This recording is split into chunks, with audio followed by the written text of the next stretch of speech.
চলো আবার পরবর্তী সেট নিয়ে হাজির।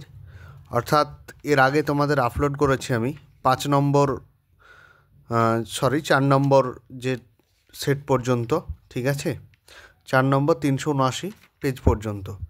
আজকে চলো মাদ্রাসা বোর্ডের যে টেস্ট পেপার দিয়েছে সেই টেস্ট পেপার থেকে ইসলামের ইতিহাসের যে সমাধানগুলো করছিলাম তার আজকে পরবর্তী পার্ট, অর্থাৎ 5 নম্বর সেট।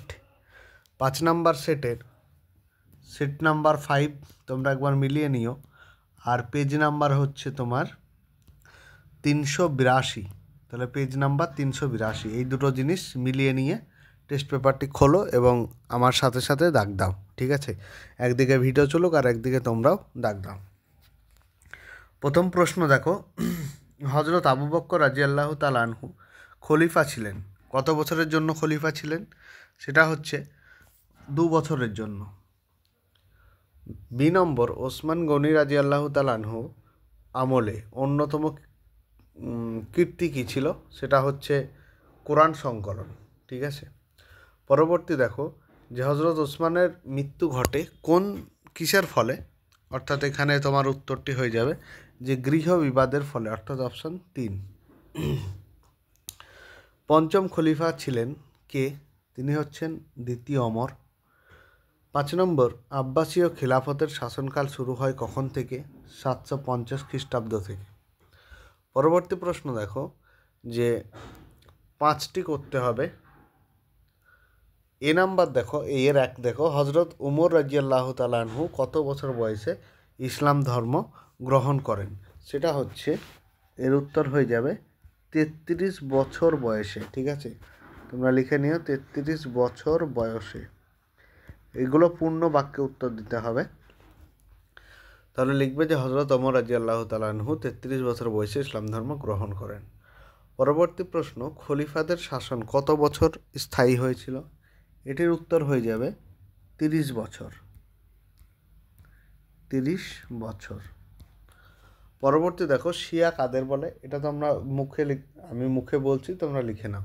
শিয়া হচ্ছে যারা হযরত আলী রাদিয়াল্লাহু তাআলা আনহুর অনুগামী ছিলেন তাদের। তাহলে হযরত আলী রাদিয়াল্লাহু তাআলা আনহুর অনুগামীদের শিয়া বলা হয়, ঠিক আছে। পরবর্তী দেখো যে আতিক শব্দের অর্থ কি?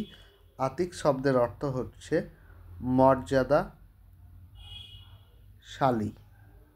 তাহলে মর্যাদাশালী আতিক শব্দের অর্থ, ঠিক আছে।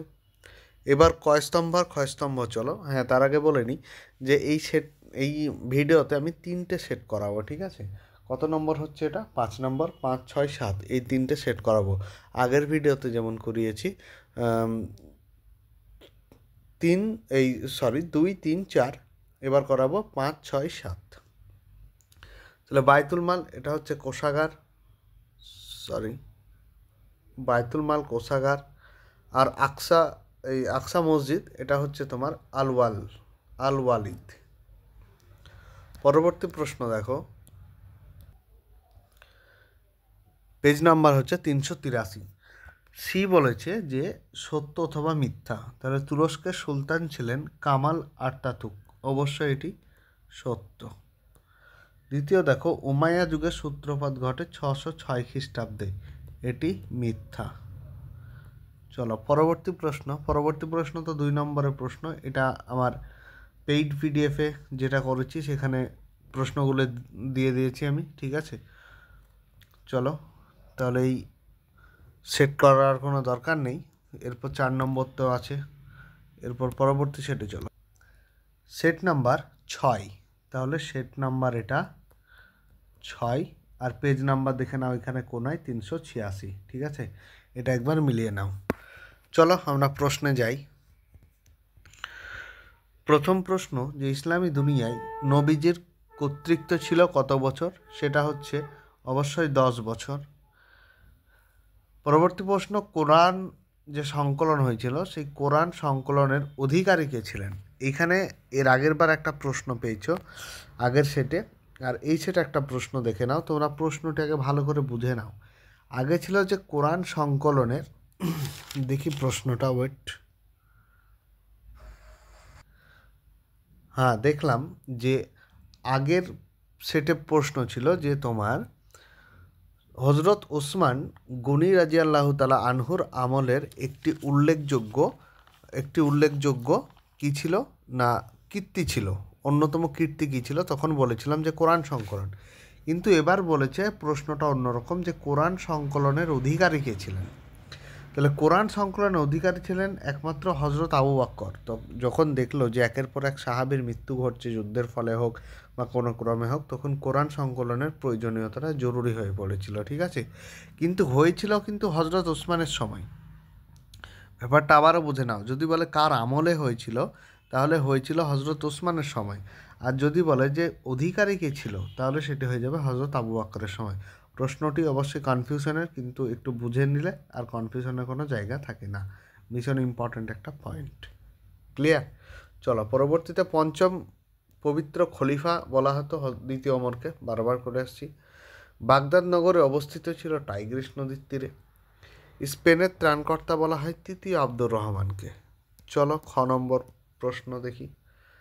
আবারও দেখো পেয়ে গেছি। বারুল এলম কাকে বলা হতো? হজরত আলী রাদিয়াল্লাহু তাআলা আনহুকে। হজরত আলী রাদিয়াল্লাহু তাআলা আনহুকে।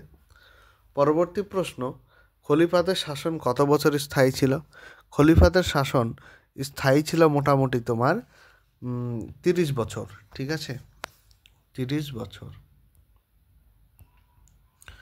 পরবর্তী প্রশ্ন, কারবেলার যুদ্ধ কাদের মধ্যে ঘটেছিল? এটি তো আগেই বললাম আগের বারে, যে কারবেলার যুদ্ধ ছিল ইয়াজিদ বাহিনীর সাথে হজরত হোসেনের, ঠিক আছে? এটাও লিখে নিও। পরবর্তী প্রশ্ন, আশ-সাফা শব্দের অর্থ কী?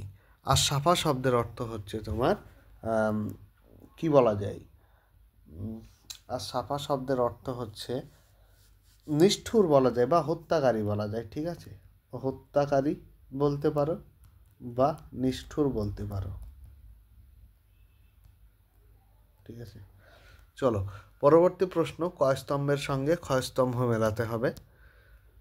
সিদ্দিক কথার অর্থ জানি যে সত্যবাদী। ক্রুসেড হচ্ছে ধর্মযুদ্ধ। এরপর সত্য মিথ্যা, হজরত ওমরের শাসনকালে সর্বপ্রথম হিজরি সন প্রবর্তিত হয়, এতে কোনো সন্দেহের জায়গা নেই, সত্য। পরবর্তী দেখো, অমুসলমানদের জন্য খলিফা আব্দুল মালিক জিজিয়া কর পুনঃপ্রবর্তন করেন, এটিও সত্য, এখানে মিথ্যার কোনো জায়গা নেই। চলো, পরবর্তীতে 2 নম্বরের আমি করাবো না, কারণ বলেছি যে 2 নম্বর ইতিমধ্যে আমি আমার পিডিএফে করানো হয়েছে, ঠিক আছে? যে পেইড পিডিএফ, সেটা তোমরা গ্রুপে যুক্ত হয়ে কিনে নিতে পারো। ইসলামের ইতিহাসের বড় প্রশ্ন রয়েছে, ছোট প্রশ্ন রয়েছে, এবং এমনি ইতিহাসেরও 4 নম্বর 8 নম্বর টেস্ট পেপার থেকে সাজেশন করে উত্তর করে দেওয়া হয়েছে। বেশ, চলো পরবর্তী সেট দেখি। দেখো সেট নাম্বার 7, তাহলে সেট নাম্বার 7 এবং পেজ নাম্বার কত? পেজ নাম্বার হচ্ছে 389। তোমরা দুটো জিনিস আবারও মিলিয়ে নাও। প্রথম প্রশ্ন হচ্ছে, মহান খলিফার যুগ শুরু হয় কোন সময় থেকে? নবীজির রাজত্বকালের পর থেকে, মানে নবীজি যখন ছেড়ে দিয়েছিল তারপরে, মানে মারা গেছিল এক কথায়। পরবর্তী দেখো যে ইসলামী দুনিয়ার নবীজি জীবিত ছিলেন। দেখো এইখানে একটা আলাদা প্রশ্ন ছিল, এতক্ষণ পড়ে আসছিলাম যে আমাদের ইসলামী দুনিয়ায় নবীজির কর্তৃত্ব ছিল কত বছর, তখন আমরা বারবার পড়ে আসছিলাম যে 10 বছর, কিন্তু এখানে বলেছে যে নবীজি জীবিত ছিল কত বছর, সেটা হচ্ছে 63 বছর, ঠিক আছে? প্রশ্ন ভালোভাবে ট্রিকি প্রশ্ন, এগুলো বুঝতে হবে, একটু ঘুরিয়ে দেওয়া রয়েছে। নম্বর দেখো, উমাইয়া বংশের সূচনা কে করে? আমির মুয়াবিয়া, বারবার পড়ে আসছি। পরবর্তী প্রশ্ন, যে আব্বাসীয় বংশের সূচনা হয় কত সালে? সেটা হচ্ছে 750 সালে। নম্বর প্রশ্ন, ইউরোপীয় দেশ মুসলিমদের অধিকারে এসেছিল কত সালে? সেটা 756 সালে। পরবর্তী প্রশ্ন বিভাগ ক্ষয়ে, আর চ্যানেলটি অবশ্যই যারা চ্যানেলটিতে নতুন, যারা সাবস্ক্রাইব করনি অথচ সাবস্ক্রাইব না করেই দেখছো, তাদের তো আর কিছু বলার নেই, তাদের মন মানসিকতার পরিবর্তন আনা যাবে না। যাই হোক, আমার উপকার মানে তোমাদের হেল্প করা বা তোমাদের উপকার করা আমার কর্তব্য, করে যাচ্ছি। সাবস্ক্রাইব করতে তোমাদের হয়তো টাকা লাগছে, সেই জন্য করতে পারছো না, আমি দুঃখিত।